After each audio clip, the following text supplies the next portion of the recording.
السلام عليكم ورحمة الله. الحمد لله وحده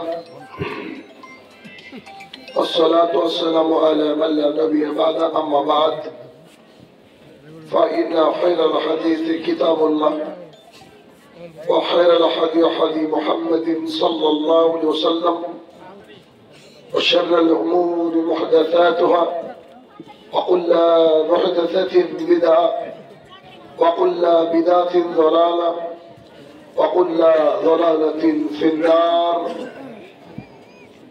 فأعوذ بالله من الشيطان الرجيم.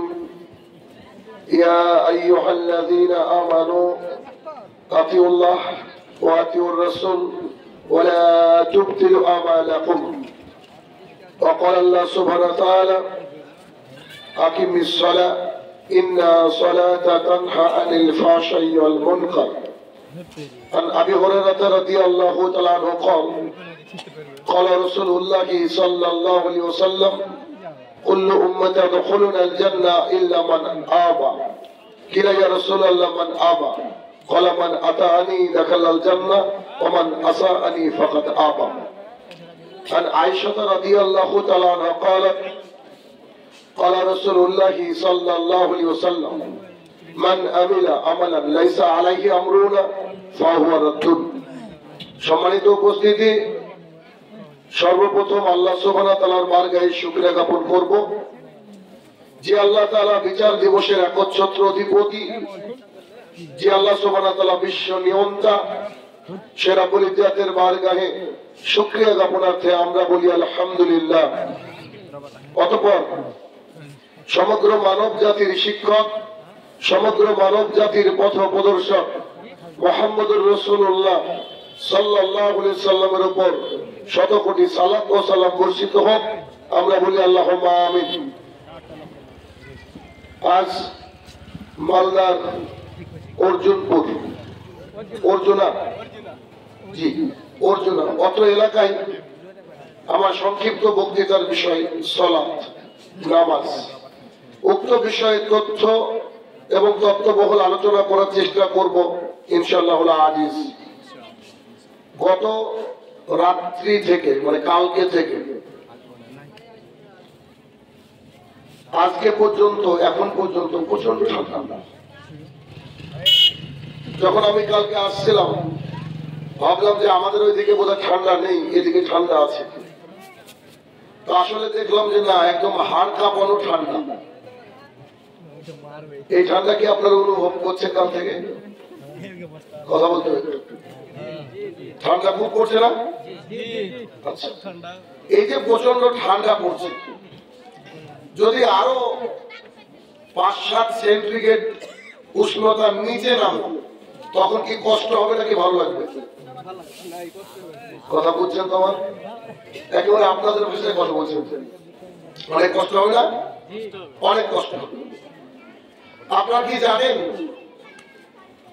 রাসূলুল্লাহ সাল্লাল্লাহু আলাইহি ওয়াসাল্লাম বলেছেন যারা জাহান্নামে চলে যাবে তাদেরকে শাস্তি দেওয়া হবে দুই ভাবে। এক, আগুন দিয়ে। আগুনের শাস্তির যে বিভিন্ন ধরন এসেছে তার এক প্রকার ধরন হচ্ছে এইরকম যে একটা মানুষকে আগুনের খুঁটিতে বেঁধে দেওয়া হবে জিনজির দিয়ে, তারপরে তার মাথার উপরে আগুন তোলা হবে বালতিতে করে আর ঢালা হবে। এটা একটা শাস্তি। কি করে আগুন তোলা হবে, কি করে ঢালা হবে আল্লাহ তাআলা জানেন। আরেক ধরনের শাস্তি হচ্ছে যারা জাহান্নামে চলে যাবে, জাহান্নামে আগুনের পাহাড় থাকবে, ফেরেশতাদের হাতে চাবুক থাকবে, লাঠি থাকবে। ফেরেশতারা আপনাকে আমাকে যদি আমরা জাহান্নামে যাই তাহলে আমাদেরকে বারবার করে লাঠি দিয়ে মারবে, একেবারে পাহাড়ের চূড়ায় তুলবে উপরে। এরপরে ওখান থেকে আমাদেরকে ফেরেশতা আবার ফেলে দিবে, আবার গড়ে গড়ে পড়বে, আবার মারবে, আবার উঠে যাবে। এটা হচ্ছে জাহান্নামের শাস্তির একটা অংশ। ঠিক তেমন ভাবে রাসূলুল্লাহ সাল্লাল্লাহু আলাইহি ওয়াসাল্লাম বলেন জাহান্নামের মধ্যে আরো একটা শাস্তি আছে, সেটা হচ্ছে মানুষকে ঠান্ডার মধ্যে ঢুকিয়ে দেওয়া হবে, বরফের মধ্যে ঢুকিয়ে দেওয়া হবে, আইসের মধ্যে ঢুকে দেওয়া হবে, আর ঠান্ডায় আইসের বরফের মধ্যে ঢুকানো মাত্রই মানুষের শরীর পুড়ে যাবে। কেমন কথা? তবে ঠান্ডার গতি কি, আজকে যে ঠান্ডা পড়েছে তাতে তো বাঁচা মুশকিল, বৃদ্ধ মানুষদের খুব কষ্ট হচ্ছে। আর কিয়ামতের মাঠে বিচার হয়ে যাওয়ার পর যদি জাহান্নাম ভাগে পড়ে, রাসূলুল্লাহ সাল্লাল্লাহু আলাইহি ওয়াসাল্লাম বলছেন যে তাদেরকে ঠান্ডা দিয়ে পুড়িয়ে দেওয়া হবে। তাহলে ঠান্ডাতেও কিন্তু খুবই কষ্ট হয়। এখন আপনারা সিদ্ধান্ত নেবেন আজকের রাতকে, এটা ভেবে যে নামাজ কি পড়বেন কি পড়বেন না, এখান থেকে বুঝেন। এই ঠান্ডায় যদি সহ্য করতে না পারেন, তাহলে জাহান্নামের ঠান্ডা কি সহ্য হবে বলেন? সম্ভব? অন্তত পক্ষে কেউ এখনো পুড়ে যায়নি, আমরা পুড়েছি, এত ঠান্ডা পড়েনি। তাহলে একবার কল্পনা করেন তো কি এমন ঠান্ডা হবে জাহান্নামের মধ্যে যে মানুষ পুড়ে যাবে ঠান্ডার চোটে। তাহলে কি করতে হবে? আল্লাহ সুবহানাহু ওয়া তাআলার বিধিবিধানকে মেনে চলতে হবে। আল্লাহ সুবহানাহু ওয়া তাআলা সবচেয়ে বেশি আদেশ যে বাক্যের উপরে করেছেন সেটা হচ্ছে আকিমিস সালাত, তোমরা সালাত কায়েম করো, তোমরা সালাত কায়েম করো, তোমরা নামাজ পড়ো। এখন আমরা কেন নামাজ পড়ব, কি দরকার, নামাজ যদি না থাকে তো আমাদের কি সমস্যা হবে, এগুলো আমাদের জানা দরকার আছে না নেই? এখন আপনার ভোটার কার্ডে নামের বানান ভুল আছে, আপনি দিনরাত যতই কুয়াশা পড়ুক, ঠান্ডা পড়ুক আর বরফ পড়ুক না কেন, যদি বলা হয় যে 17 জানুয়ারি 2024-এর মধ্যে সবারই ভোটার কার্ডের নামের বানান ঠিক করতে হবে, এখন অনেকজন জলসা না শুনে চলে যাবেন, গিয়ে ভাববেন যে এখনই লাইন দিই, ভোরে চান্স পাওয়া যাবে। ঠিক না ভুল? কেন? যদি বাই চান্স 17 তারিখের মধ্যে করতে না পারি, আমার তো ফাইন হবে, আমাকে ভারতবর্ষ থেকে তাড়িয়ে দেওয়া হবে। কিন্তু 1450 বছর যাবত এই কোরআনুল কারীম আপনার আমার বাড়িতে আছে। এই কোরআনুল কারীমের নির্দেশনা রাসূলুল্লাহ সাল্লাল্লাহু আলাইহি ওয়াসাল্লাম স্বয়ং নিজে দিয়েছিলেন জাতিকে, কিন্তু তারপরে আমরা এই সালাত সম্পর্কে গাফেল বেশিরভাগ মানুষ, ঠিক না? বেশিরভাগ মানুষ। প্রথম কথা হচ্ছে, দেখেন আপনার যদি একটা আধার কার্ড থাকে, ভালো করে বুঝবেন, আধার কার্ড থাকে, আধার কার্ডে নামের বানান ভুল আছে, এটা আপনি সরাতে যাবেন যে নামের বানানটা ভুল আছে, এটা 1-2 মাস ঘুরলে হয়তো সেরে যাবে, কিন্তু আধার কার্ডই নাই, তাহলে কি হবে? সমস্যা হবে তো, সমস্যা হবে। ঠিক তেমনি আমাদেরকে সালাতটাকে মনে করতে হবে আধার কার্ড। যেভাবেই পড়েন, যেমন করে পড়েন, অন্তত পক্ষে আধার কার্ড ঠিক আছে বলে আমাদেরকে সালাতটাকে রেডি করতে হবে। এরপরে হাত কোথায় বাঁধবেন, আঙুল কি একবার তুলবেন, সালাত শেষে কি সম্মিলিত মোনাজাত করবেন, এগুলো হচ্ছে পরের বিষয়। কিন্তু আগে কি করতে হবে বলেন তো? মসজিদে যেতে হবে, সালাত আদায় করতে হবে, যে কোনো মূল্যে। এখন প্রশ্ন হলো, এক কথায় এক বাক্যে দেখেন তো, পৃথিবীর বুকে মহা অন্যায়ের নাম হচ্ছে চুরি করা। কোন ব্যক্তি যদি চুরি করে, ইসলামিক শরিয়া যদি কোন দেশে থাকে, তাহলে তার হাতটাকে কেটে নামিয়ে দিতে হবে। চুরি করা মহাপাপ।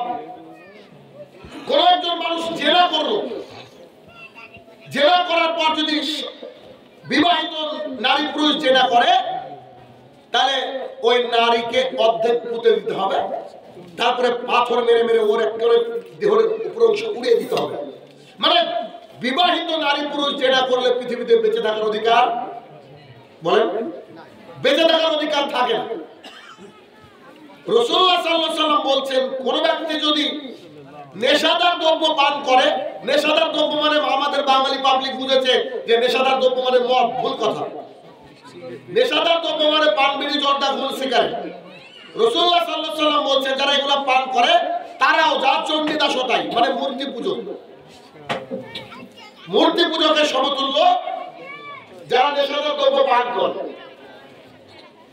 আনাস রাদিয়াল্লাহু তাআলা আনহু বলেন, আমাদের জামানায় কেউ যদি নেশাদার দ্রব্য পান করত, তো তাকে 40টা জুতোর বাড়ি মারা হতো। মানে পান, বিড়ি, জর্দা, গোল, সিগারেট যদি কেউ খায়, ওকে 40টা জুতার বাড়ি মারতে হবে। জুতা চিনেন? এদের পায়ে আছে, লজ্জা লাগছে না, খারাপ লাগছে না? এই জুতো দিয়ে বাড়ি মারতে হবে কার মুখে বলেন? যে পান বিড়ি জর্দা গুল সিগারেট খাই এখন মনে মনে ভাবছেন ইমামই তো মারে, ওকেও মারতে হবে, ও জুতা খাওয়ার যোগ্য যদি এই কাজগুলো করে। কথা কি বুঝতে পারছেন না? আচ্ছা, এতদূর যদি আপনি বুঝেন, পান বিড়ি জর্দা গুল সিগারেট খাওয়া মহাপাপ, নেশাদার দ্রব্য পান করা মহাপাপ, জেনা করা মহাপাপ, চুরি করা মহাপাপ, এই মহাপাপ গুলো করলেই তার জন্য জান্নাত হারাম, এমন হাদিস এখন আমার মাথার মধ্যে নাই। তবে এই কথা আমি জানি রাসূলুল্লাহ সাল্লাল্লাহু আলাইহি ওয়াসাল্লাম নয়, স্বয়ং আল্লাহ তাআলা বলছেন, মা সালাকাকুম ফিস সাকার। একদল জাহান্নামীকে জিজ্ঞাসা করা হবে, তোমরা এই জাহান্নামের মধ্যে কেন আসলাম? ক্বালু, তারা সেই দিন বলবে, লাম নাকু মিনাল মুসাল্লিন, আমরা মুসল্লি ছিলাম না তাই জাহান্নামে আসলাম, আমরা মুসল্লি ছিলাম না তাই জাহান্নামে আসলাম।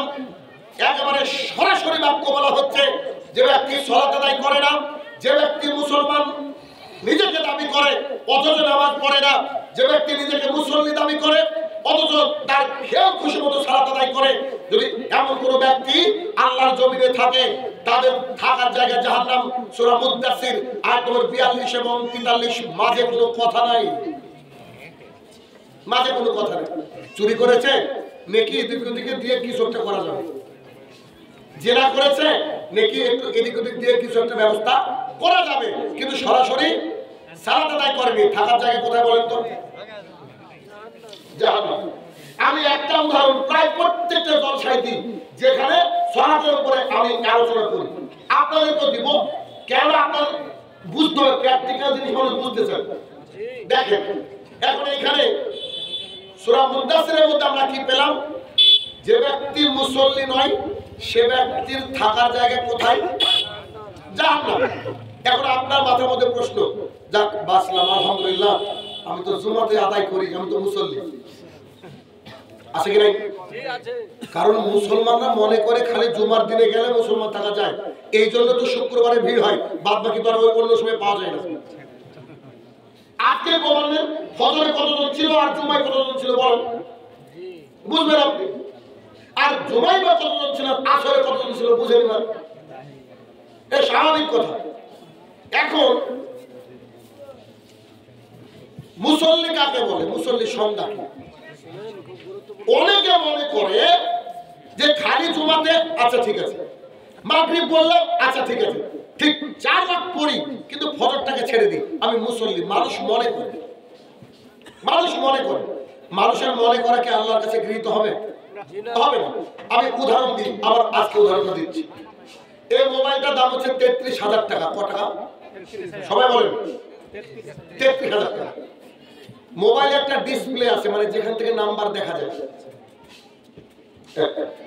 একটা ব্যাটারি আছে 2, একটা সিম ঢোকানোর জায়গা আছে 3, একটা চার্জিং পোর্ট আছে, মানে চার্জ ঢোকানোর জায়গা আছে 4, আর একটা ক্যামেরা আছে 5। এই 5টা জিনিস সহ মোবাইল তো কি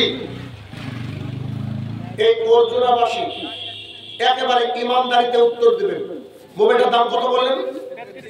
33,000। এই ফুটোটা নাই, এই ফুটোটা যাদের চার্জ ঢুকে, অনলি চার্জিং পোর্ট, এটা নাই, বলেন তো মোবাইলটা কত টাকা দিয়ে কিনবেন? এই ছেলে বলছে 5 টাকা দিয়েও নিব না, মানে 33,000 টাকা দেবে জিনিস 5 টাকার চেয়ে, আর বাদ বাকি সবাই বলো যে 1 টাকা দিয়েও নিব না, কারণ চার্জ ঢুকবে না, তার কাজ নাই, একবার কি ওয়ান টাইমের জন্য নিব নাকি আমি? ঠিক না? 5টা জিনিস সমান সমান যদি মোবাইল হয়, একটা সামান্য ফুটো নাই, তার জন্য 33,000 টাকার মালের মূল্য জিরো আপনার কাছে। যে ব্যক্তি দৈনিক 4 ওয়াক্ত নামাজ পড়ে, শুধু 1 ওয়াক্ত ইচ্ছা করে ছেড়ে দেয়, এ হচ্ছে চণ্ডীদাস। কথা এবার সামনে যত হবে এবার অপারেশন চলবে। এখন ভালো করে বুঝুন কি বললাম।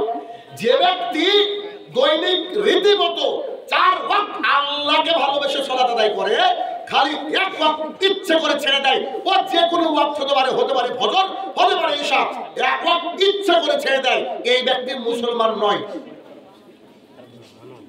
মানে আমার সামনে বহু হিন্দু কাফের বসে আছে। আপনাদেরকে বলছি, জি আপনাকে বলছি, আপনি বুঝেন, আমার সামনে বহু বেঈমান কাফের বসে আছে। আমি বলছি না, কে বলছে?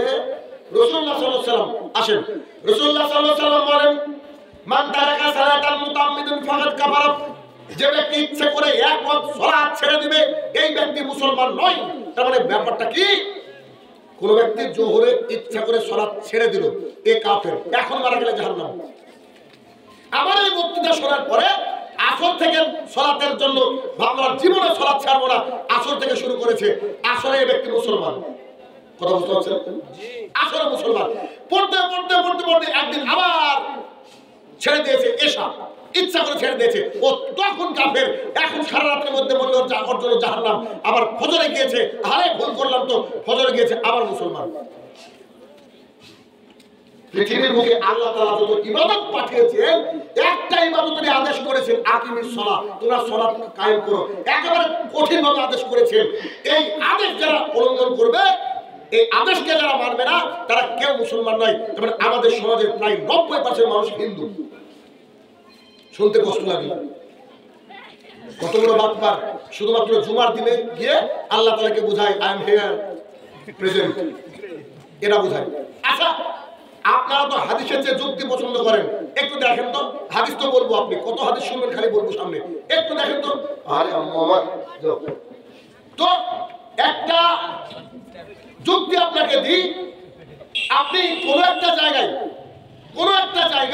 চাকরি করেন, 7,000 টাকা 10,000 টাকা বেতন, সপ্তাহে একদিন ছুটি আপনার, 6 দিন ডিউটি আপনার, একেবারে 8টার সময় যান, বিকাল 4টার সময় আসেন বা 5টার সময় আসেন।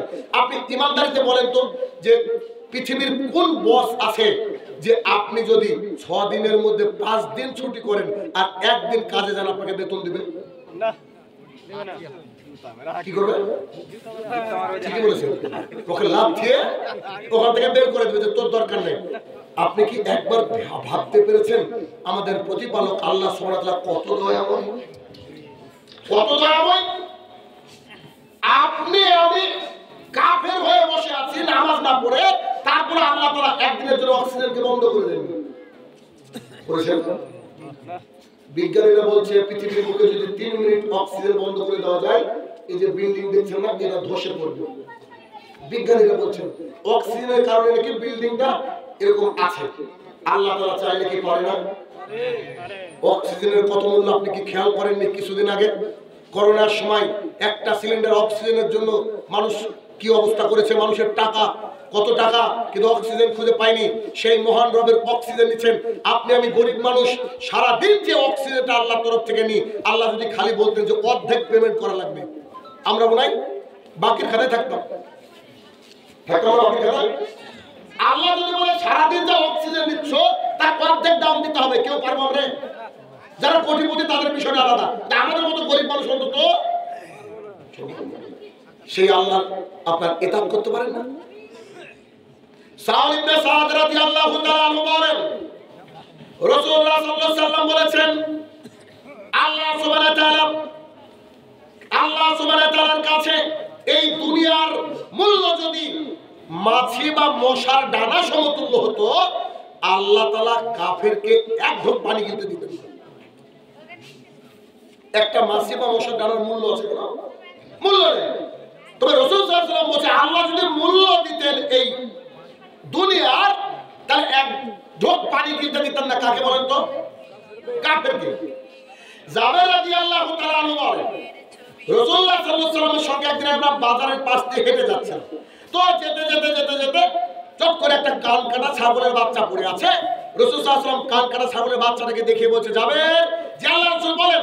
ও সাহাবীরা শোনো। জি আল্লাহর রাসূল বলেন। বলছি, কান কাটা মৃত ছাগলের বাচ্চাটা তোমরা কত টাকা দিয়ে নিবা? তোমরা কি 1 দিরহাম দিয়ে নিবা কি 1 টাকা দিয়ে নিবা কি?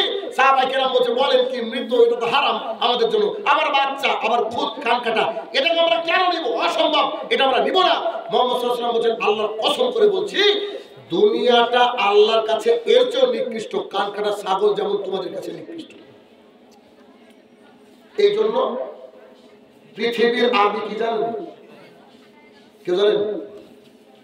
সবাই জানেন। পৃথিবীর আর্মি আপনারা আমি গ্যারান্টি দিচ্ছি সবাই জানেন, কিন্তু আপনারা মানে ভাবতে পারেন যে এটা আর্মি হয়। পৃথিবীর আর্মি হচ্ছে দুনিয়া, জানেন না? দুনিয়া, পৃথিবীর আর্মি কি বলেন?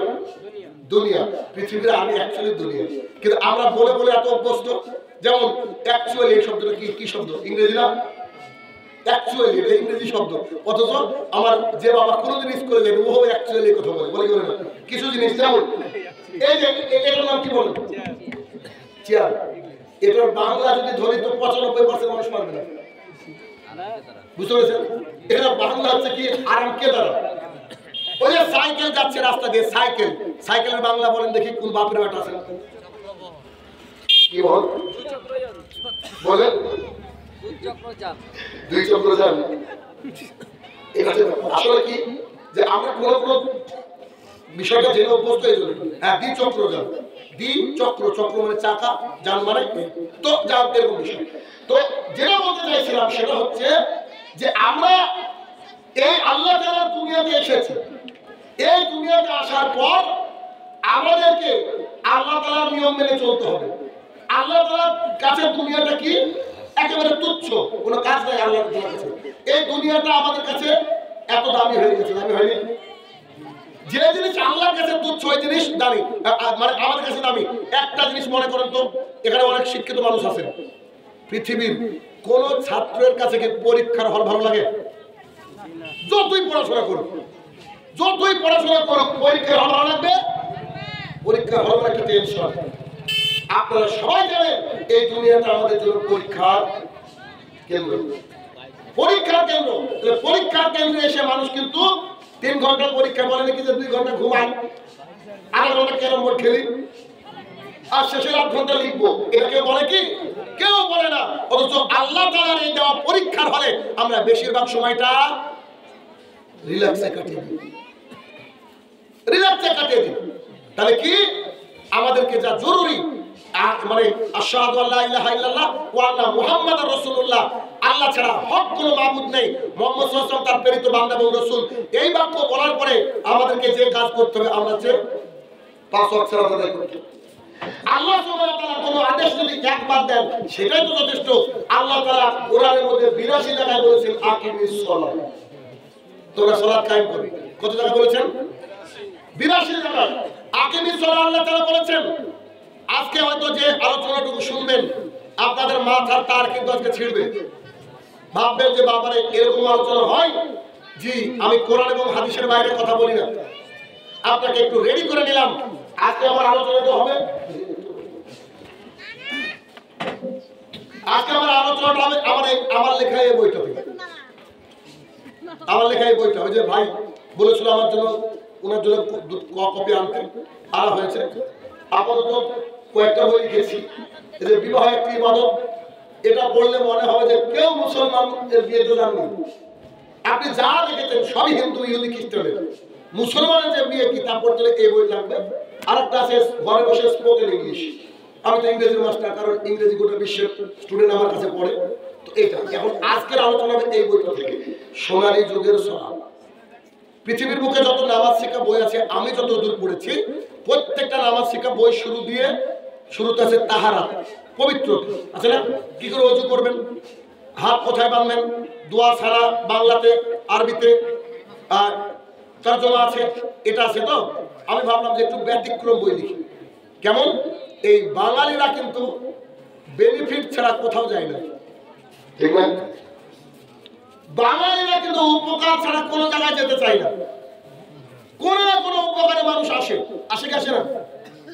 যেমন এখানে বসে যত মানুষ কথা বলে বর্তমান বিশ্বের, আমি মনে করি 95% আলেম যারা আছে তারা কন্টাক্ট করে বক্তৃতা করে, বলেন করে না? তদন্ত করলে আরো বেশি, তদন্ত করলে টিকবে কিনা সন্দেহ। গুড, অ্যাকাউন্টে টাকা ঢুকে আমি মনে করি এই দোষ বক্তার না, এই দোষ পাবলিকের। ওকে নেবেন কেন? কি দরকার ওকে নেওয়া? এইখানে বসে মানুষ ব্যবসা করছে কোরআন এবং সুন্নাহ দিয়ে, এরা ব্যবসা করছে মানুষ। তো এই ব্যবসায়িক দিয়ে সমাজ পরিবর্তন হবে কি?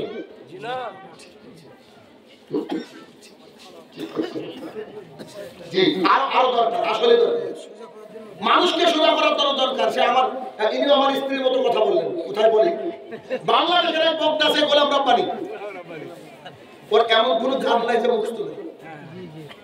তা আমি গিয়েছি কোচবিহারে প্রোগ্রাম করতে, জানি না আমাকে কেন ডেকেছে, ওরা শুনেছে কন্ট্যাক্ট করে, এই জন্য ডেকেছে বোধহয়। তো আমি গেলাম, আমি বক্তৃতা করলাম, মানুষের বক্তৃতা কোনোদিন শুনে নি, কোরআন হাদিস তো পাই না। আমি স্টেজ থেকে নেমে চলে আসলাম, আমাকে কি দিল আমি জানি না, চলে আসলাম। পরে গোলাম রব্বানী উঠলো, পরের দিন ওইখানে যে ছেলেটা আমার সাথে যোগাযোগ করেছিল সে আমাকে বলছে, স্যার গোলাম রব্বানীর কন্ট্রাক্ট ছিল 45,000 টাকা, এই 35,000 কি 40,000 টাকা, 40,000 টাকা ছিল, আর ওনাকে আমাদের কমিটি দিয়েছে 45, মানে 40 কন্ট্রাক্ট ছিল ওর, কমিটি খুশি হয়ে 45 দিয়েছে। তো লাউডে ছিল, আমার স্ত্রী বলছে এদেরকে জবাই করা দরকার। তা আমি বললাম কাকে, বক্তাকে? বলছে না, জালসা কমিটি। এনার কথা আমার প্রাইম মিনিস্টারের কথা মিলে গেল। কেন? আপনারা ডাকেন তাই বসে, কি বলেন, আপনারা ডিমান্ড বাড়ালেন কেন? হ্যাঁ, একটা মানুষ কত দূর থেকে আসছে তাকে সম্মান করবেন, ভালোবাসবেন, এটা আপনার ব্যাপার। কি দিয়ে খেতে দেবেন আপনার ব্যাপার, কি হাদিয়া দিবেন এটা আপনার ব্যাপার। কিন্তু ও যখনই বলছে যে 30,000 টাকা নিব, 20,000 টাকায় ফোন পেতে আর 10,000 গিয়ে আপনি ডাকেন কেন? এটা দিয়ে সমাজ পরিবর্তন হয় না, বাস্তবতা। কারণ যে এখানে বসে কথা বলবে সে যদি ঠিক না থাকে তো তার বক্তৃতা কোনো আসরই হবে না জাতির সঙ্গে, অসম্ভব। তা দিয়ে জাতির পরিবর্তন হবে না, নিশ্চিত হবে না। কিন্তু কি করতে হবে, বেছে বেছে ডাকতে হবে। যদি না থাকে এলাকার ছেলেকে বলো তুই পড়াশোনা কর, পড়াশোনা করে আমরা জলসা করবো, এলাকার ছেলেরা বক্তৃতা করবে, দরকার নাই করবে ভাইরাল বক্তা। ভাইরাল দিয়ে কাজ দেয় দুনিয়ার বুকে, বড় বড় আলেমরা এখানে ভাইরালদের জন্য সম্মান পাচ্ছে না। আব্দুল হামিদ ফাইজি নাম শুনেছেন, মাদানী হাফিজাহুল্লাহ। আমাদের বাঙালিদের মানে কি বলবো, যদি পৃথিবীর সেরা কয়েকজন আলেম থাকে তার মধ্যে যদি আমি লিস্ট করি তো 1-2 তো লেখা যায় না, তবে লিখতে হবে মতিউর রহমান মাদানীকে প্রথমে। আবু বকর জাকারিয়া হাফেজুল্লাহ 600 খানার উপরে কিতাব লিখেছেন, মদিনায় যার বই পড়ানো হয়। তারপরে আমাদের বাঙালি রত্ন, আমাদের দেশের গর্ব এই আব্দুল হামিদ ফাইজাল মাদানী। ওনার আপনি অবাক হয়ে যাবেন, এত কিতাব উনি রচনা করেছেন। উনি একটা জায়গায় দুঃখ করে কি বলছেন জানেন, ইন্ডিয়াতে চলে গেছেন, উনি দুঃখ করে বলছেন আমার সামনে যখন বক্তৃতা করতে উঠলাম আমার সামনে অনেকগুলা ক্যামেরা, প্রচুর ক্যামেরা থাকলো, কিন্তু একটা ক্যামেরাম্যান আর একটা ক্যামেরাম্যানকে বলছে এই বক্তা কখন আসবে, বক্তা কখন আসবে। অথচ আমি বক্তৃতা দিচ্ছি, উনি বলছেন আমি বক্তৃতা দিচ্ছি, আমার বক্তৃতার সময় কোনো ক্যামেরা চালু হলো না। কিন্তু সেই ভাইরাল যখন উঠলো তখন সব ক্যামেরা চালু হয়ে গেল, আমাদের বক্তা চলে এসেছে বলে ক্যামেরা চালু হয়ে গেল। এই কথা বললেন তো বলছে আল্লাহ তাআলা এই জনজঞ্জালকে হেফাজত করুক, মানে এই জনজঞ্জাল থেকে আমাদের জাতিকে হেফাজত করুক। এত বড় আলেমের মুখ থেকে এই বদদুয়া, কথা বুঝতে পারছেন তো? সমাজটা ভাই এইরকম, সমাজটা এইরকম। আমরা সঠিকভাবে মূল্যায়ন করতে পারি না, আবার যাদেরকে মূল্যায়ন করি তারা আবার দেখা যাবে ইসলাম প্রচার করে না, ওরা শুধুমাত্র কি ধান্দায় ঘুরে। আমার খুব খারাপ লাগে জানেন, যে অনেক বক্তা, বেশিরভাগই বক্তা আমাকে দেখতে পারে না। নিশ্চয়ই বুঝতে পারছেন কারণ কেন? কারণ কিন্তু বুঝতে পারছেন কেন দেখতে পারবে বলেন? আমি স্টেজে থাকলে তারা আসবে না কেন? তারা জর্দা খোর, আমরা গুল খোর, আমরা কন্টাক্ট ধারি, কেন আসবে বলেন? কারণ ও জানে যে শাহিনুর রহমান মানে প্রধান বক্তা, তাহলে আমি দ্বিতীয় বক্তা, আমাকে তো সাইজ করবেও, ভেবে নিয়েছে। তারপরে যারা সুর শায়রি গজলওয়ালা থাকে, যদি শুনে যে শাহিনুর রহমান আসছে ও আর করে না। এই ধরনের মুনাফিক আছে নাই? শত শত আছে চোখের সামনে। এত কঠিন হয়ে গেছে এই ফিল্ডটা।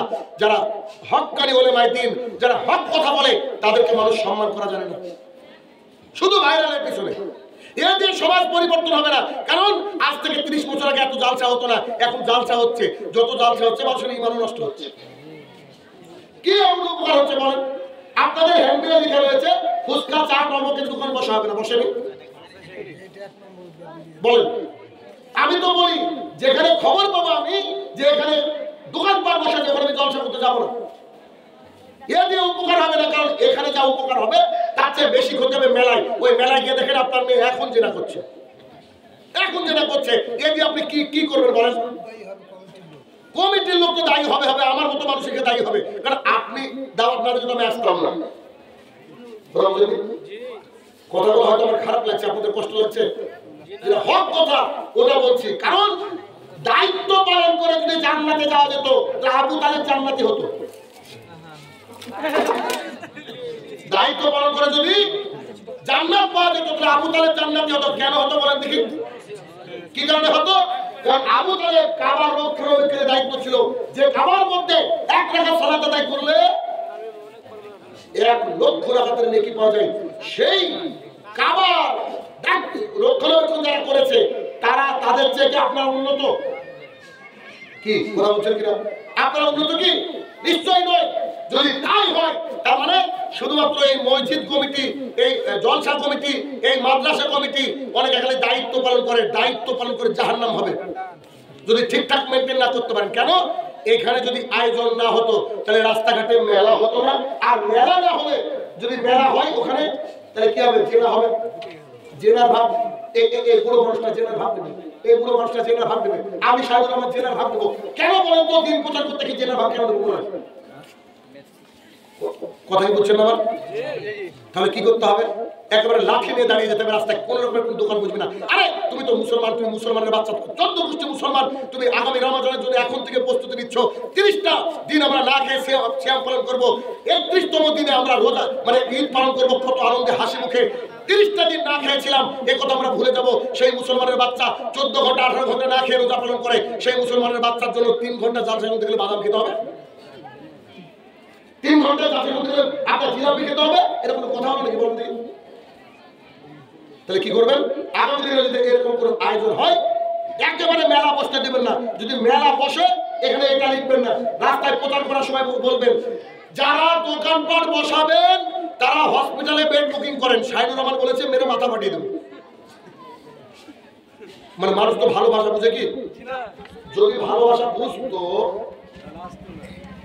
ভালোবাসা বুঝতো ইনারা একেবারে বিশেষ দ্রষ্টব্য লেখাটাকে বোল্ড করেছেন। বোল্ড বুঝেন কি?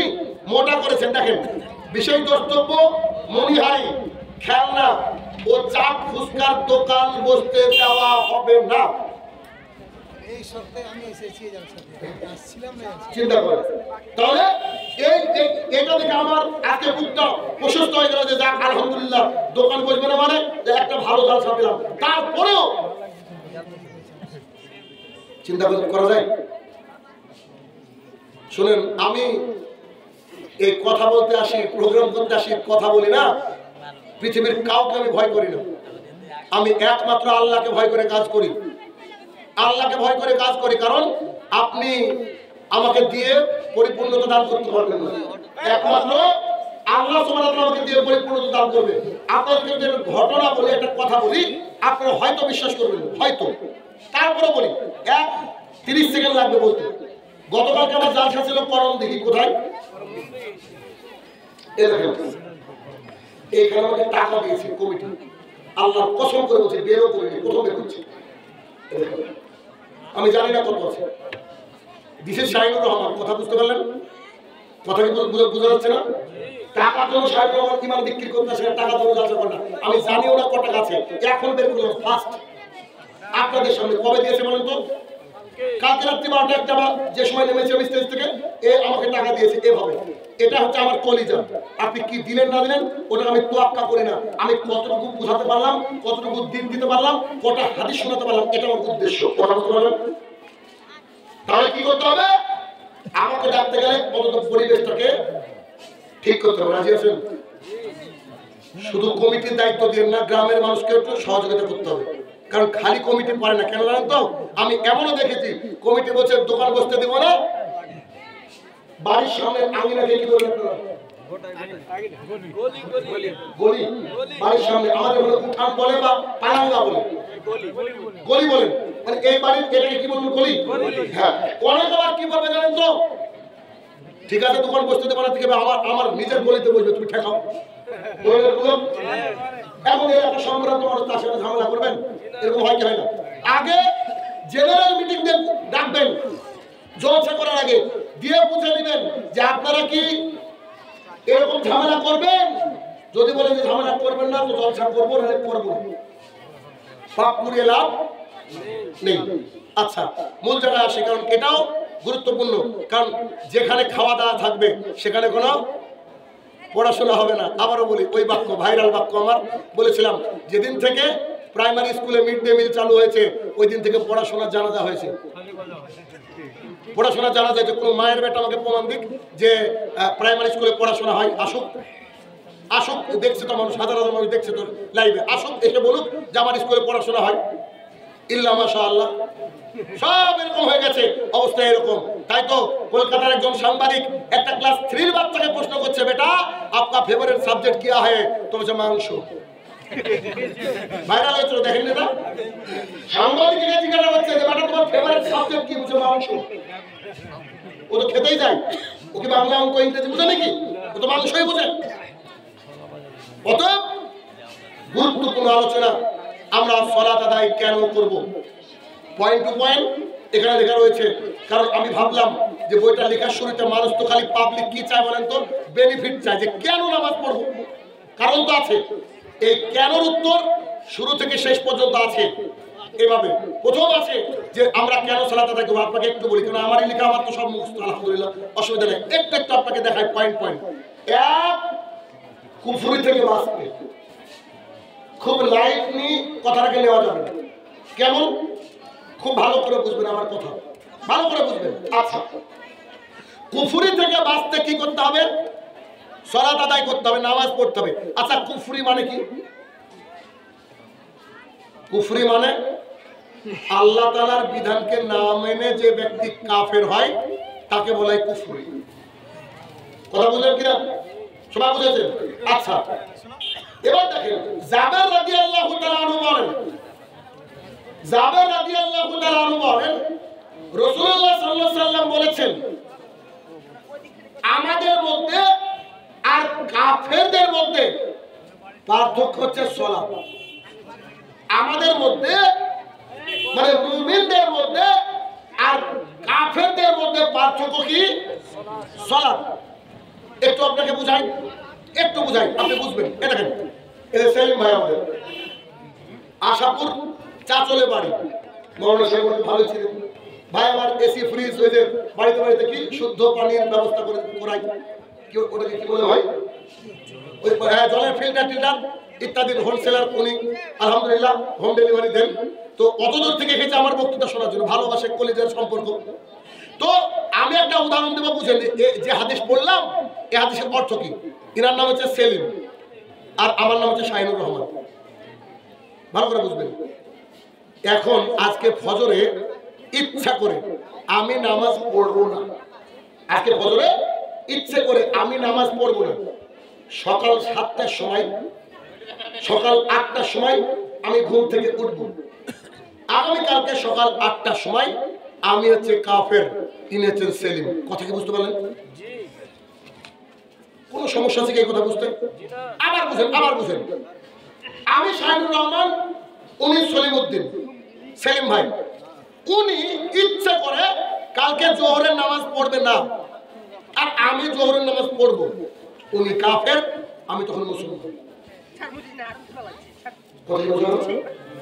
জি, এই কথা বলা হচ্ছে।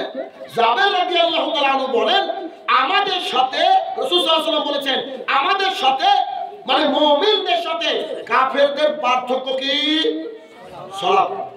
সোজা কথা, যার সালাত নাই তার কি দিন নাই, এই হাদিস পরে বলছি। 1 2 বুরায়দা রাদিয়াল্লাহু তাআলা আনহু বলেন, রাসূলুল্লাহ সাল্লাল্লাহু আলাইহি ওয়াসাল্লাম বলেছেন, আমাদের সাথে কাফেরদের চুক্তি হচ্ছে, যারা সালাত আদায় করবে তারা মুসলমান, যারা সালাত আদায় করবে তারা মুসলমান, আর যারা সালাত আদায় করবে না তারা হচ্ছে কাফের। কেমন? আমাদের সাথে কাফেরদের চুক্তি কি? সালাত। তার মানে একটা লোকের নাম চণ্ডীদাস, ও যদি সালাত আদায় করে ও হচ্ছে মুসলমান, আর আমি যদি সালাত ত্যাগ করি আমি চণ্ডীদাস। কথা বুঝতে পারছেন? কথা বুঝছেন আমার? তার মানে প্রথম পয়েন্ট হচ্ছে যে আমরা সালাত আদায় এই জন্য করব যাতে আমরা আল্লাহর কাছে গিয়ে কাফের সাব্যস্ত না হই। এইটা তাহলে আমরা কেন সালাত আদায় করবো? আল্লাহর কাছে গিয়ে যদি আমরা মুসলমান থাকতে চাই তো 5 ওয়াক্ত আমরা সালাত আদায় করি, আর যদি 5 ওয়াক্ত আমরা সালাত আদায় না করি তাহলে আল্লাহর কাছে গিয়ে দেখবো আমরা মুসলমান আর নাই। অথচ ভোটার কার্ডে শাহিনুর রহমান, খাদ্য সুরক্ষায় শাহিনুর রহমান, আধার কার্ডে শাহিনুর রহমান, আল্লাহর কাছে গিয়ে দেখবে শাহিনুর রহমান আর শাহিনুর রহমান নাই, ওটা কাফের। কেন? যদি শাহিনুর রহমান সালাত আদায় না করে এই পৃথিবীর মাঝে ত্যাগ করে। আমি মনে করি পৃথিবীর বুকে সালাত এমন একটা ইবাদত, এই সালাত আদায় করলে আল্লাহ তাআলা সবচেয়ে বেশি খুশি হয়ে যান। আর সালাত আদায়কারী আল্লাহর কাছে যে দোয়া করে আল্লাহ সেই দোয়া কবুল করে। আমি এখনো বলি ধরেন এই বইটা আপনাকে আমি গিফট করলাম, এই বইটা আমি দেখলাম গিফট করার পর আপনি আমার পাশে বাড়ির লোক কোনোদিন বইটাকে হাতে দেখলাম, খালি টেবিলের উপরে রেখে দেন, ওই টিনের উপরে রেখে দেন, ছাদের উপরে রেখে দেন, পড়েন না। দেখতে দেখতে দেখতে দেখলাম যে কি করব, বইটাকে আপনার কাছ থেকে আবার ঘুরিয়ে নিব, ঘুরিয়ে নিয়ে ওই লোকটাকে দিব যে লোকটা জানতে চাই কি, ঠিক না? আপনি আমি কি জানি ভারতবর্ষের বুকে 47% মসজিদে নামাজি হয় না। ভারতবর্ষের বুকে 47% মসজিদে নামাজি হয় না। তাই আমি সেদিন বলেছিলাম সবাই যখন মায়া কান্না কাঁদছিল আমাদের বাবরি চলে গেছে, আমাদের বাবরি চলে গেছে, আমি বলেছিলাম তোমাদের কান্না থামাও, বাবরি আল্লাহ তাআলা তোমাদেরকে গিফট করেছিল, বাবরিকে তোমরা রাখতে পারো। কোন মুসলমান আল্লাহর কাছে তাহাজ্জুদ পড়ে যদি বাবরির জন্য কান্না করে, আমি নিশ্চিত আশাবাদী আজকে যদি কান্না করে আগামী দিন বাবরি আবার আল্লাহ তাআলা আমাদেরকে ঘুরিয়ে দিতে পারবেন কি পারবেন না? আল্লাহ তাআলা চাইলে ওই বিচারপতি, ওই যে ইঞ্জিনিয়ার, ওদেরকে সাইজ করতে পারেন না? নিশ্চিত পারেন। তবে আল্লাহ তাআলা আপনাকে আমাকে মসজিদ উপহার দিয়েছে, আমরা কাজে লাগাইনি, আল্লাহ তাআলা আমাকে হিন্দুকে দিলেন। আপনাকে বুঝতে হবে এই বিষয়গুলো। সালাত এমন একটা জিনিস, গোটা পৃথিবীর মধ্যে আপনার সুন্দর ইবাদত নাই, আর এই সালাত আদায় না করলে একজন মানুষ কাফের, নিশ্চিত কাফের। তার মানে খালি শুকুর আলী, মানে যারা জুমায় সালাত আদায় করে এরা হচ্ছে শুকুর আলী, যারা ঈদে পড়ে এরা হচ্ছে ঈদ উমিয়া, আর যারা রমজান মাস আসলে একবারে বুঝতে পেরেছেন ইবাদত উপচে পড়ে এরা হচ্ছে রমজান আলী, ঈদ উমিয়া, শুকুর আলী, রমজান আলী, এরা কেউ মুসলমান নয়। আমি দিনটা বলে আসছি। তবে আরো একটা বাক্য যেটা খুব কড়া হবে, আপনাকে বলছি, এ বাক্য কড়া হলে শুনবেন। আমি আমার মসজিদে ঘোষণা করেছি আমরা দুটো মসজিদকে পরিচালনা করি, আলহামদুলিল্লাহ আমাদের দুটো মসজিদে 100% মুসল্লি। 5 কিলোমিটার দূর থেকে এসে ফজরের সালাত আদায় করতে হবে। আমার মসজিদ, আমাদের মসজিদ কোনো ছাড় নেই। কেন? কি কারণে ছাড় নেই? আল্লাহ তাআলা ছাড় দেনি, আমি তোমাকে ছাড় দেবো কেন? কি কারণে এটা শুনে নেন। আমি খুতবাতে উঠে দুটো বাক্য বলেছিলাম, আপনার ইমাম যদি এই দুটো বাক্য বলতে পারে এই অর্জুনার আগামীকালকে থেকে সবাই মুসল্লি হবে। বাক্যটা কি? যে ব্যক্তি 5 ওয়াক্ত সালাত আদায় করে না, 5 ওয়াক্ত নামাজ পড়ে না, ওর বাড়ির যদি কোনো বেটা বেটির বিয়ে লাগে আমি ইমাম সাহেব তার বিয়ে পড়াবো না। ইমামকে বুকের পাটা নিয়ে কথা বলতে হবে, ইমামতি করে খেতে হবে। কে বললো? টোটো চালিয়ে খাবো, লোকের বাড়িতে মজদুরি দিয়ে খাবো, পরের গোলাম হতে যাবো না। 2, কোন ব্যক্তি যদি 5 ওয়াক্ত সালাত আদায় না করে তাহলে সেই ব্যক্তি মারা গেলে কুকুরের মতো পুঁতে রাখবো, তার জানাজা আমরা পড়াবো না, কারণ ও মুসলমান। কি বলবো আপনাকে? আমার কিছুদিন আগে আমার দুটো চাচা মারা গিয়েছে, কিছুদিন পর পর মনে হয় 7-8 মাস বা 1-8 বছরের ব্যবধানে। আপনি তাজ্জব হয়ে যাবেন, আমার দুটো চাচা মারা গিয়েছে, আমি একটা চাচার জন্য দিন রাত দোয়া করি, আর আরেকটা চাচার জন্য একদিনও দোয়া করিনি, কিয়ামত পর্যন্ত করবো না। কেন? একটা চাচা 5 ওয়াক্ত সালাত আদায় করতো, ও মুসলমান, আর আরেকটা চাচা সালাত আদায় করতো না, হচ্ছে কাফের। এটা আমার আকীদা, এটা আমার আকীদা নয়, বরং সাহাবায়ে কেরামের ইজমা ছিল, ঐক্যমত ছিল, যারা সালাত আদায় করতো না তারা কাফের। সাহাবায়ে কেরাম দেখতো এর সাথে নাই, তারপরে দেখতো ফজরে আসে কিনা, ফজর পর্যন্ত দেখছে যে ফজরেও নাই, সাহাবীরা কনফার্ম হয়ে যেত ও ব্যক্তি মুসলমান নয়। আর আমাদের দেশের শুকুর আলীর জন্য প্রথম কাতার ফাঁকা। আছে কি নাই? অনেক আছে, অনেক আছে। খুব কষ্ট লাগে যারা এই ধরনের মানে এইভাবে সমাজের বুকে প্রতিপত্তি নিয়ে চলছে, তারা মনে করে যে যেমন করে বর্তমানে দুনিয়াতে জুলুম চলছে, আল্লাহর কাছে গিয়ে জুলুম করবে।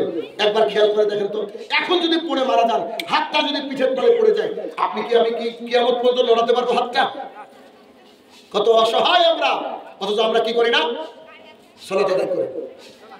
আবু হুরায়রা রাদিয়াল্লাহু তাআলা বলেন, রাসূলুল্লাহ সাল্লাল্লাহু আলাইহি ওয়াসাল্লাম বলেছেন, মুনাফিকদের কাছে সবচেয়ে ভারী নামাজ হচ্ছে এশার নামাজ, সবচেয়ে ভারী নামাজ হচ্ছে ফজরের নামাজ।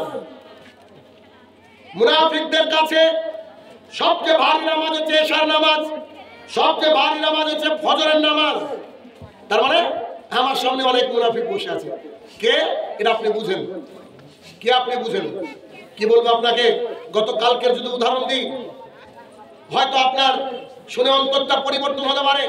যখন আমি কালকে ফজরে এমন একটা সময় জলসা করে আসলাম, আর 1 ঘন্টা বাকি ফজর হতে, আমি ভাবলাম আল্লাহ এখন যদি ঘুমাই অসুবিধা হবে, আচ্ছা ঘুমাবো না। জেগে থেকে ওযু করতে গেলাম, আর টাঙ্কির পানিতে ওযু করা আর কাশ্মীরে ওযু করা একই জিনিস। বুঝতে পারলেন? আল্লাহ, টাঙ্কির পানি আর কাশ্মীরে ওযু করা একই জিনিস। আমি যখন কালকে ওযু করছিলাম, মনে হচ্ছে হাতটা কেটে দেবো। হাত আসলে এরকম দেখবেন, ফিল করবেন বাড়িতে, হাতটা কেটে যাবে। আমি ওযু করছি আর মিসকি হাসছি আর বলছি, আল্লাহ তোমার জন্য সালাত আদায় করছি, তুমি জান্নাত দিবা না? আশ্চর্য কথা, তোমার দাস আমি, তোমার গোলাম আমি, তুমি সালাত আদায় করছি, তুমি দিবা না মানে জান্নাত? নিশ্চিত তোমাকে দিতে হবে। দিবা না মানে ইনশাআল্লাহ দিবা। তবে যারা ঘুমিয়ে আছে ওদেরকে সাইজ করবো কেমন কথা বলেন।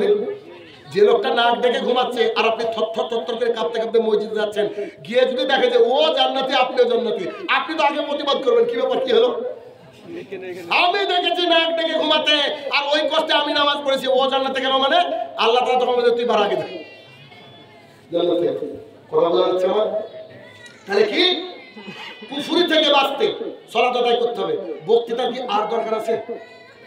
আমি দিব, কথা বলবো, কিন্তু বুঝাচ্ছি আপনাকে যে কাফের হব না তার জন্য কি করতে হবে? সালাত আদায় করতে হবে। এরপরে কি আর কিছু লাগে? কোন মুসলমানকে যদি আমি চণ্ডীদাস বলে ডাকি, সে কি ভালো মনে করবে?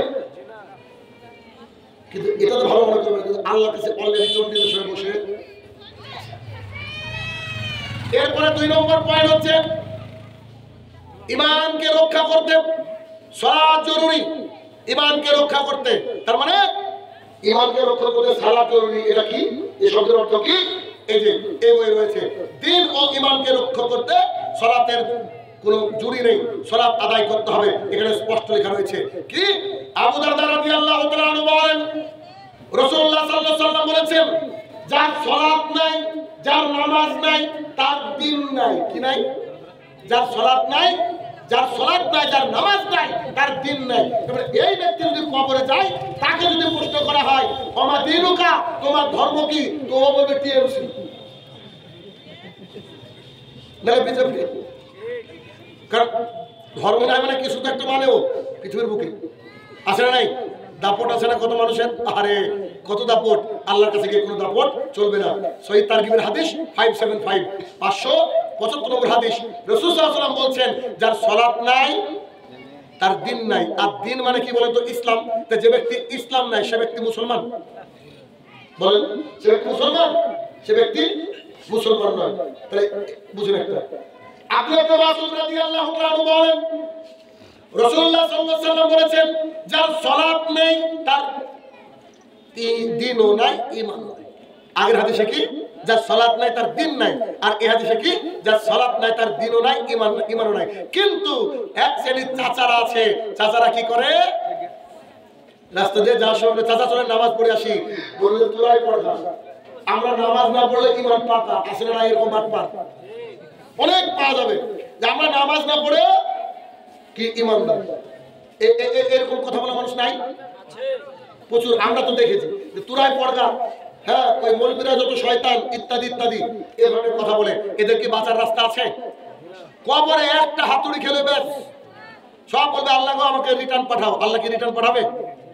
নিশ্চয়ই রিটার্ন পাঠাবে না। তাহলে দ্বীন এবং ঈমানকে রক্ষা করতে কি জরুরি? সালাত জরুরি, সালাত জরুরি। অতএব এই জন্য তো আমরা সালাতকে কাজা করতে চাই না। আল্লাহ গো, কখন যে মালাকুল মউত চলে আসে কেউ জানি আমরা? শুনেন, এই পৃথিবীর বুকে মৃত্যুর ফেরেশতা মালাকুল মউত কবে আসবে এটা শুধুমাত্র কন্টাক্টধারী বক্তা বাদ দিয়ে কেউ জানে না।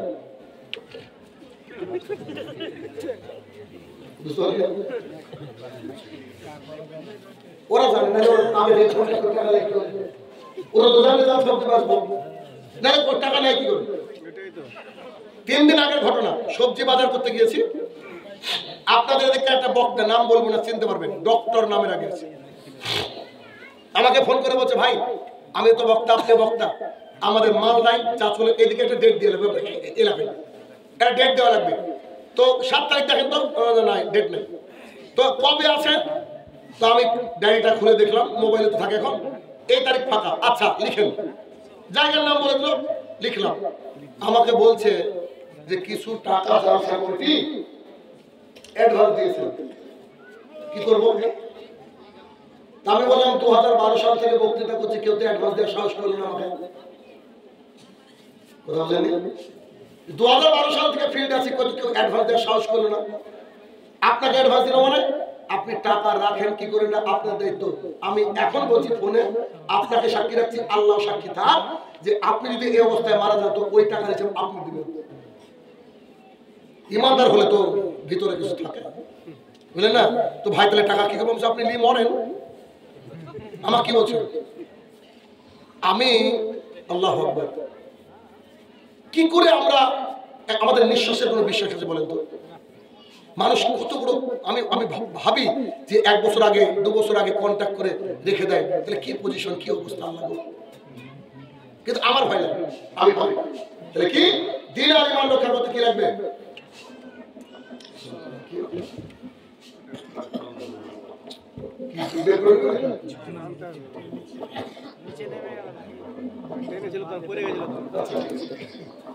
ঠিক আছে,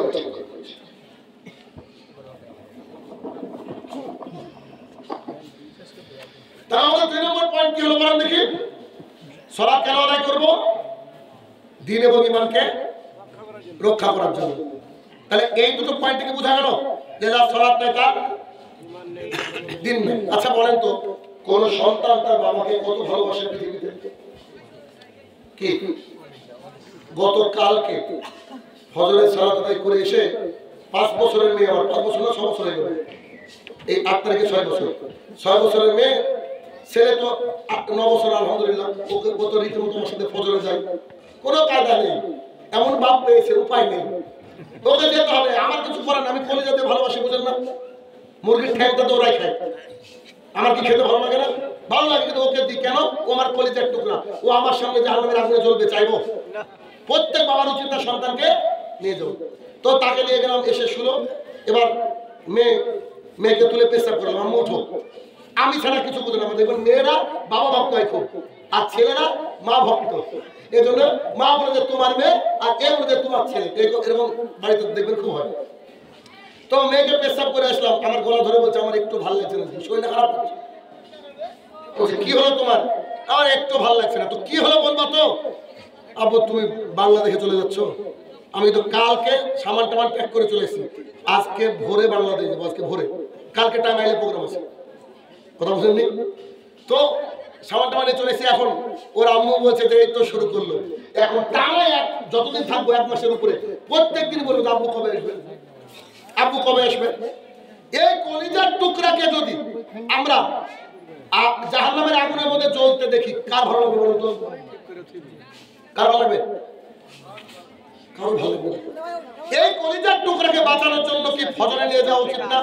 অন্তত ছেলেদেরকে, কি বলেন, অন্তত ছেলেদেরকে উচিত কিনা? আমার কথা বুঝেন।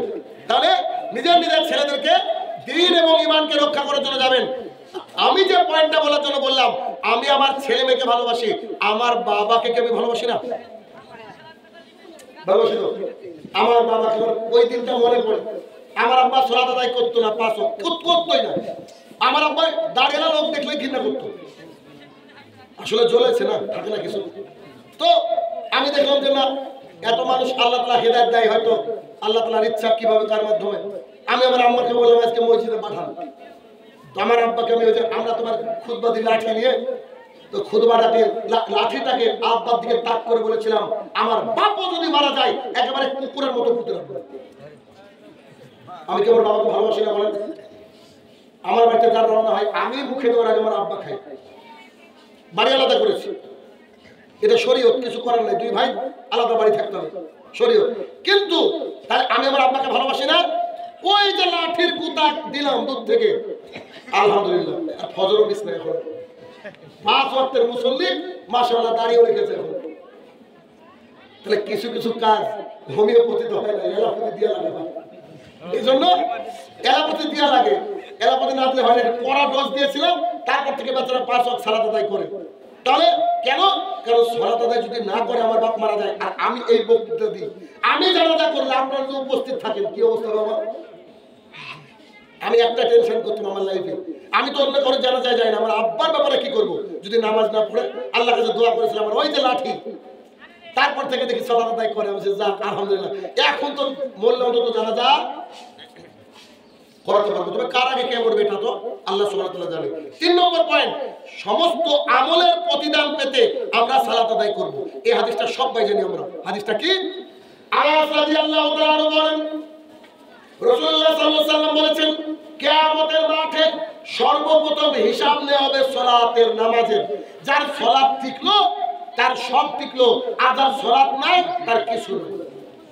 উদাহরণ, রাস্তা দিয়ে যেতে যেতে একটা বড় পাথর পড়েছিল, পাথরটাকে সরালেন, আল্লাহ তাআলা বলছে আমি 1 নেকি দিব, ওটাকে বাড়িয়ে আমি 10 নেকি করব। আর একটা হাদিস আছে ওটাকে 70 নেকি দিব। আচ্ছা 70 বাদ দেন, একটা পাথর সরালে কত নেকি? 10, 10টা সরালে 100। ভালো করে বুঝুন, আমি 10টা সরিয়েছি, আমার নেকি কত? 100। আপনার ভাই 1 লরি পাথর সরিয়েছে, কত নেকি? হিসাবের বাইরে অসংখ্য নেকি হয়তো আছে, মানে কতটা পাথর ঠিক নাই, অসংখ্য নেকি আছে। ধরেন 1 লাখ 2 লাখ নেকি হলো, শুধুমাত্র সে নামাজ পড়ে না, কত নেকি? কত আধার নেকি? বুঝতে পারছেন কথাটা? তার মানে ওর নেকি কি? 0। তাহলে এই যে সারা দিন রাত পরিশ্রম করে যা করছেন, কবরে কি কাজে লাগবে এগুলো? কিয়ামতের মাঠে নিঃস্ব অসহায় হয়ে দাঁড়িয়ে থাকবে। আল্লাহকে বলবেন খুব ব্যস্ত ছিলাম আমি ইনকাম করতে। ওই যে বাদাম যারা বসেছে তারা কি বলবেন কি I was busy selling nuts, মানে আমি ব্যস্ত ছিলাম এই বাদাম বিক্রি করতে? ওই কথা বলবে? সম্ভব কি? ওর কি জান্নাত যাওয়া লাগবে না? ওর কি হিসাব দেওয়া লাগবে না? তাহলে সমস্ত আমলের প্রতিদান পেতে কি লাগবে? সালাত। তার মানে কোনো ব্যক্তি যদি 7 লাখ টাকা খরচ করে হজ করে আসে কিন্তু নামাজ পড়ে না, 7 লাখ টাকা পুরোটা পানিতে। বুঝতে পারলেন? আপনি রমজান মাসে 30 দিন অনেক মানুষ আছে দেখবেন এই আপনার নামাজ পড়ে কিন্তু রোজা করে আছে না? প্রচুর এরকম লোক আছে, কিন্তু এই 30 দিন আপনি না খেয়ে থাকলেন, এটা আপনার রোজা হলো কি? হলো না। তাহলে সমস্ত আমলের প্রতিদান পেতে কি লাগবে? সালাত লাগবে। আজকে এখানে এসেছেন, এই যে আজকে কেন এসেছেন বলেন তো? কোরআন হাদিস শিখতে এসেছেন তো? আপনাদের ব্যাপারে একটা হাদিস বলি। আবু হুরায়রা রাদিয়াল্লাহু তাআলা আনহু বলেন রাসূলুল্লাহ সাল্লাল্লাহু আলাইহি ওয়াসাল্লাম বলেছেন কোন ব্যক্তি যদি দ্বীন ইসলাম চর্চার জন্য, শেখার জন্য কোন রাস্তাকে পাড়ি দেয়, আল্লাহ তাআলা সেই রাস্তাটা তার জান্নাতের দিকে ঠেলে দেন। আজকে সবারই রাস্তাটা কোথায় গিয়েছে? জান্নাতের দিকে। কিন্তু তাদের না যারা সালাত আদায় করে না, শুধুমাত্র তাদের যারা সালাত আদায় করে। তাহলে আজকে যারা এই ঠান্ডার মধ্যে বসে আছেন, নামাজ পড়েন না, তারা কষ্ট পাচ্ছেন কিনা? আর যারা নামাজ পড়ে কষ্ট পেল, কষ্টের বিনিময় কি? জান্নাত। তাহলে এই বেকুফি কাজ করা উচিত? আল্লাহ তাআলার জমিনে যতদিন বাঁচবো ততদিন আমাদেরকে কি করতে হবে? সালাত আদায় করতে হবে। সালাত এমন একটা ইবাদত, আপনি সামনে রমজান আসছেন, খুব অসুস্থ মানুষ, বৃদ্ধ হয়ে গেছেন, ডাক্তার বলছে রোগ সারবে না, আপনি যদি ফিদিয়া দিয়ে দেন, খাবার দিয়ে দেন ওই ভিখারি মিসকিনকে, রোজা আপনার। অথচ দিনে 3 বার খাচ্ছেন, তারপরে রোজা খান, আপনার খাবার দিয়েছেন ভিখারি মিসকিনকে। হজ করার বয়স হয়েছে, টাকাও আছে, কিন্তু খুব বয়স হয়ে গেছে, যেতে পারছে না, একজন ব্যক্তিকে 4 লাখ টাকা দিয়ে দেন, ও হজ করলেন নাকি? নাকি কার? আপনার। কিন্তু মুহাম্মদ সাল্লাল্লাহু আলাইহি ওয়াসাল্লামকে যখন সালাতের ব্যাপারে জিজ্ঞাসা করা হলো, কি বলছে জানেন? দাঁড়িয়ে আদায় করো, পাচ্ছ না বসে আদায় করো, পাচ্ছ না শুয়ে আদায় করো, পাচ্ছ না চোখের ইশারার মাধ্যমে নামাজ আদায় করো। যুদ্ধক্ষেত্রে আছো, জামাতে সালাত আদায় করো, একদল যুদ্ধ করুক, এদের জামাত শেষ, ওরা যুদ্ধ করবে, আবার জামাতে সালাত আদায় করো। তার মানে সালাতটা এই পৃথিবীর বুকে কোনোদিন মাপ। তাহলে আগামী দিন থেকে কি মুসল্লি বাড়বে বলেন? আচ্ছা, তাহলে সমস্ত পাপকে ক্ষমা করাতে কি লাগবে? এই সমস্ত কি বললাম যে আল্লাহর কাছে সমস্ত আমলের প্রতিদান পেতে কি লাগবে? সালাত লাগবে, এটা জরুরি। এরপরে পয়েন্ট হচ্ছে গুনাহসমূহকে ক্ষমা করাতে। একটা বিখ্যাত হাদিস সবাই জানেন বোধহয় হাদিসটা। আবু হুরায়রা রাদিয়াল্লাহু তাআলা বলেন, রাসূলুল্লাহ সাল্লাল্লাহু আলাইহি ওয়াসাল্লাম বলেছেন, ও সাহাবীরা, তোমাদের বাড়ির সামনে যদি একটা চলমান নদী থাকে, ওতে যদি 5 বার গা ধাও, গায়ে কি ময়লা থাকবে? সাহাবায়ে কেরাম বলেন না, থাকবে না। রাসূল সাল্লাল্লাহু আলাইহি ওয়াসাল্লাম বলেছে, কোন ব্যক্তি যদি দৈনিক 5 ওয়াক্ত সালাত আদায় করে, তাহলে আল্লাহ তাআলা প্রতিদিন তাকে 5 বার গোসল করার মতো তার দেহ থেকে যত পাপ হয় আল্লাহ তাআলা সব ধুয়ে মুছে সাফ করে দেন। আমরা পাপও করি, আবার নামাজের মাধ্যমে কি হয়? পাপগুলো ক্ষমা হয়ে যায়। তাহলে কত সুন্দর একটা মানে বিখ্যাত এই বিষয়। আর আরেকটা বিখ্যাত হাদিস, আনাস রাদিয়াল্লাহু তাআলা আনহু বলেন, রাসূলুল্লাহ সাল্লাল্লাহু আলাইহি ওয়াসাল্লাম বলেছেন, খুব বিখ্যাত হাদিস। কিন্তু আমি আশাবাদী এখানে কেউ শুনেন হাদিসটা, সামনে যারা আছেন শুনেন কত বড় হাদিস।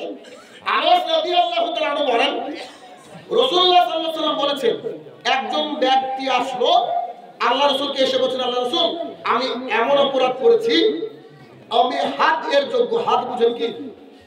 হাত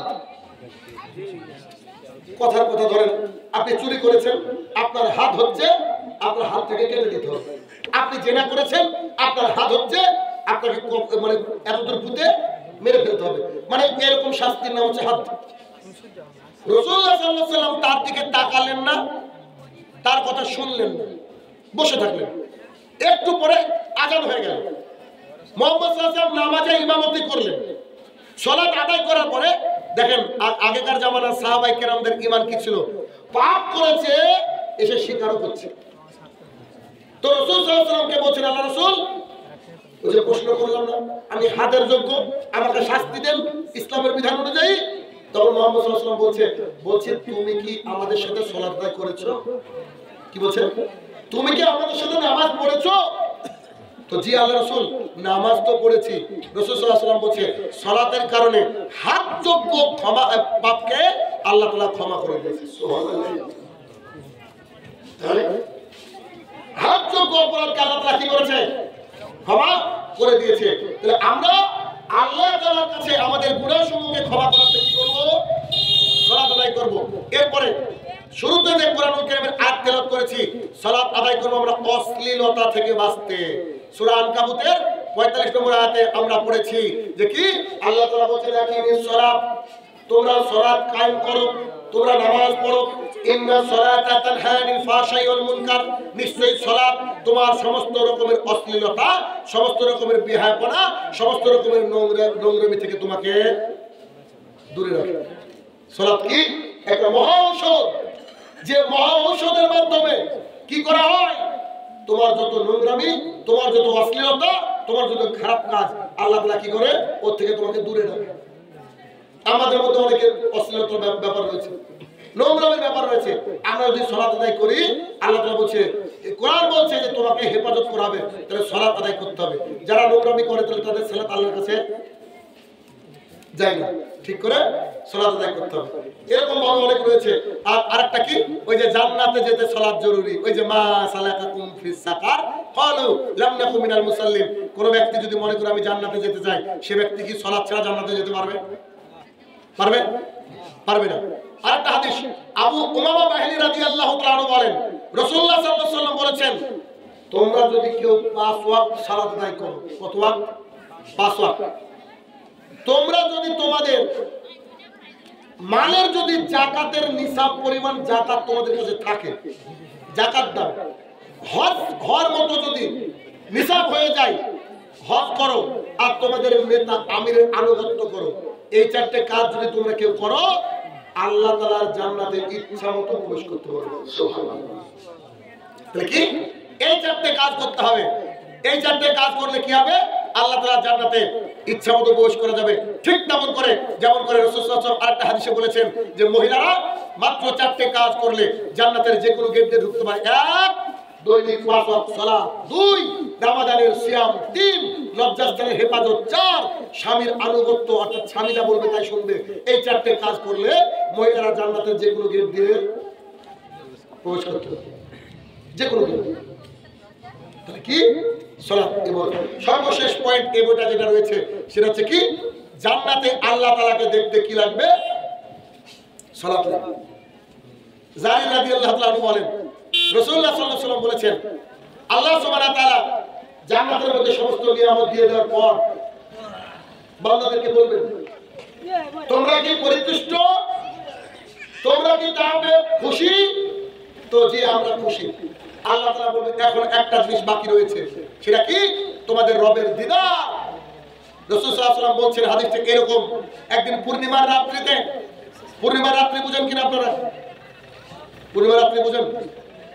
চাঁদ দেখা যায় না যে রাত্রিবেলায়, এটাকে পূর্ণিমার রাত্রিবেলায় আমরা বসে আছি খোলা আকাশের নিচে। রাসূল সাল্লাল্লাহু আলাইহি ওয়াসাল্লাম বলেন সাহাবায়ে কেরামকে, ও সাহাবীরা আকাশের চাঁদ দেখতে অসুবিধা হয় তো? না তো। ঠিক যেমন করে তোমরা চাঁদ দেখতে পাচ্ছ তেমন করে আমাদের প্রতিপালককে জান্নাতে দেখা যাবে। তবে জান্নাতে আল্লাহকে দেখতে চাইলে কি লাগবে? সালাত। আর কিছু কোনো কিছু কাজে লাগবে না, এজন্য সালাত। যেহেতু অনেক ঠান্ডা, আলোচনা শেষ করব, সামনের দিকে যাব না। যতটুকু আপনাদেরকে বোঝাতে চাইলাম যে সালাত ছাড়া একজন মানুষ মুমিন থাকতে পারে না, মুসলমান থাকতে পারে না। সালাত ছাড়া কিয়ামতের মাঠে কোনো কিছু কাজে লাগবে না। সমস্ত আমলের প্রতিদান পেতে সালাত, সমস্ত গুনাহ ক্ষমা করতে সালাত, সমস্ত অশ্লীলতা থেকে বাঁচতে সালাত, আল্লাহ তাআলাকে কিয়ামতের মাঠে জান্নাতের মধ্যে দেখতে সালাত জরুরি। অতএব জরুরি ভিত্তিতে ভাই আমার বোনেরা, কলেজার টুকরা আপনাদেরকে অনুনয় করছি, পৃথিবীর বুকে যাই করেন না কেন খবরদার সালাতকে কোনোভাবে ত্যাগ করা যাবে না। সালাতের প্রতি যত্নশীল হন, দেখবেন আল্লাহ তাআলা আপনার সম্পদ বাড়িয়ে দেবে, আল্লাহ তাআলা আপনাকে বিখ্যাত অন্যতম জায়গায় পৌঁছে দেবে। অতএব হে আমাদের প্রতিপালক, আমরা যেন 5 ওয়াক্ত সালাত আদায় করতে পারি, আল্লাহ তুমি সেই তৌফিক দান করুন। আল্লাহুম্মা আমিন।